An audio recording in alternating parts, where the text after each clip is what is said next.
Know-how. But cheer up. You don't need a web. Zuckerman supplies you with 3 big meals a day. Why should you worry about trapping food? Wilbur sighed. You're ever so much cleverer and brighter than I am, Charlotte. I guess I was just trying to show off. Serves me right. Templeton untied his string and took it back to his home.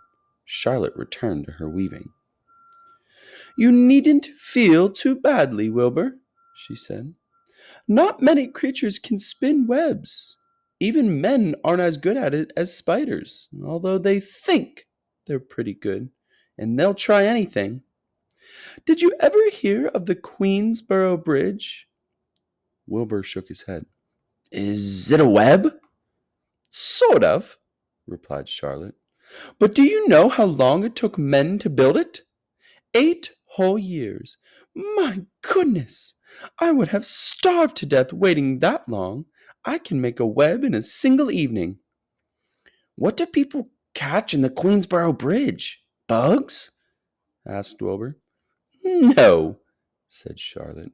They don't catch anything. They just keep trotting back and forth across the bridge, thinking there is something better on the other side. If they'd hang head down at the top of the thing and wait quietly, maybe something good would come along.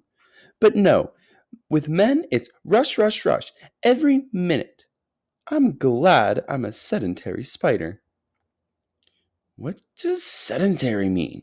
Asked Wilbur. Means I sit still a good part of the time and don't go wandering all over creation.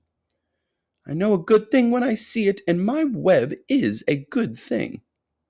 I stay put and wait for what comes. Gives me a chance to think. Well, I'm sort of sedentary myself, I guess, said the pig. I have to hang around here whether I want to or not. You know where I'd really like to be this evening? Where? In a forest, looking for beech nuts and truffles and delectable roots, pushing leaves aside with my wonderful strong nose, searching and sniffing along the ground, smelling, smelling. You smell just the way you are, remarked a lamb who had just walked in. I can smell you from here. You're the smelliest creature in the place. Wilbur hung his head. His eyes grew wet with tears. Charlotte noticed his embarrassment and she spoke sharply at the lamb. Let Wilbur alone, she said. He has a perfect right to smell, considering his surroundings. You're no bundle of sweet peas yourself. Furthermore, you are interrupting a very pleasant conversation. What were we talking about, Wilbur, when we were so rudely interrupted? I don't remember, said Wilbur. It doesn't make any difference. Let's not talk about any more for a while, Charlotte. I'm getting sleepy. You go ahead and finish fixing your web, and I'll just lie here and watch you. It's a lovely evening. Wilbur stretched out on his side. Twilight settled over Zuckerman's barn, and a feeling of peace. Fern knew it was almost supper time, but she couldn't bear to leave. Swallows passed on silent wings, in and out of the doorways, bringing food to their young ones. From across the road, a bird sang, Whipper-poo, whippoorwill, whippoorwill. Lurvy sat down under an apple tree and lit his pipe. The animal sniffed the familiar smell of strong tobacco. Wilbur heard the trill of the tree toad and the occasional slamming of the kitchen door. All these sounds made him feel comfortable and happy, for he loved life, and he loved to be a part of the world on a summer evening. But as he lay there, he remembered what the old sheep had told him. The thought of death came to him, and he began to tremble with fear. Charlotte, he said softly. Yes, Wilbur? I don't want to die. Of course you don't, said Charlotte in a comforting voice. I just love it here in the barn, said Wilbur. I love everything about this place. Of course you do, said Charlotte. We all do. The goose appeared, followed by her 7 goslings. They thrust their little necks out, and they kept up a musical whistling like a tiny troop of pipers. Wilbur listened to the sound with love in his heart. "Charlotte," he said. "Yes," said the spider. "Were you serious when you promised you would keep them from killing me?" "I was never more serious in my life. I am not going to let you die, Wilbur." "How are you going to save me?" asked Wilbur, whose curiosity was very strong on this point.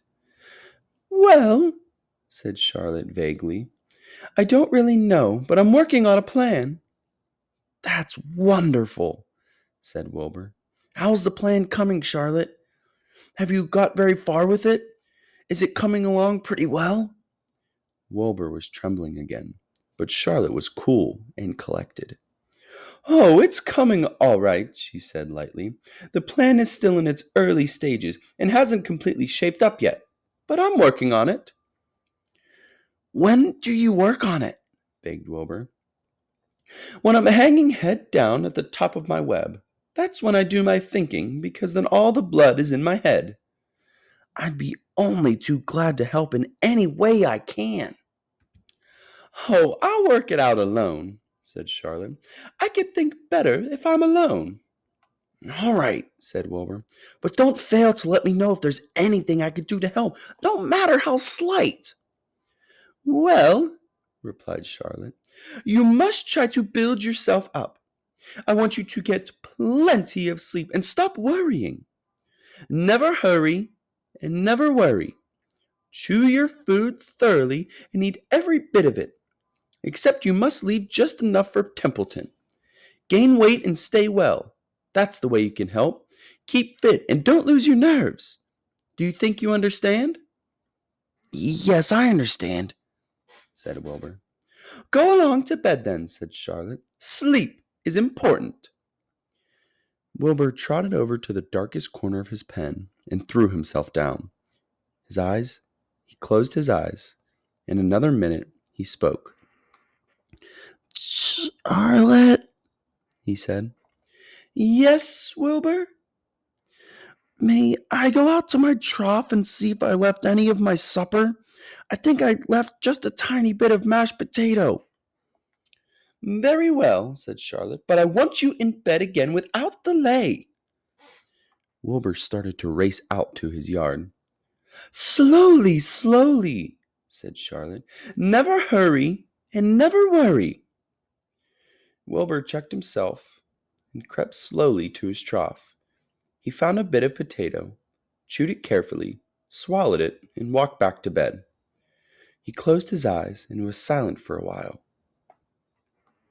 "Charlotte," he said in a whisper.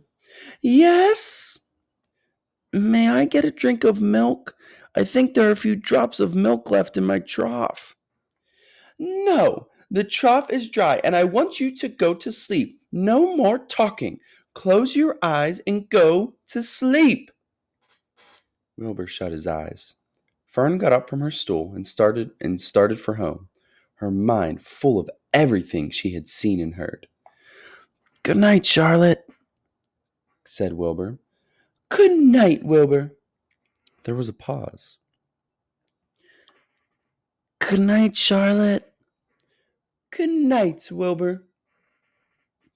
"Good night." "Good night,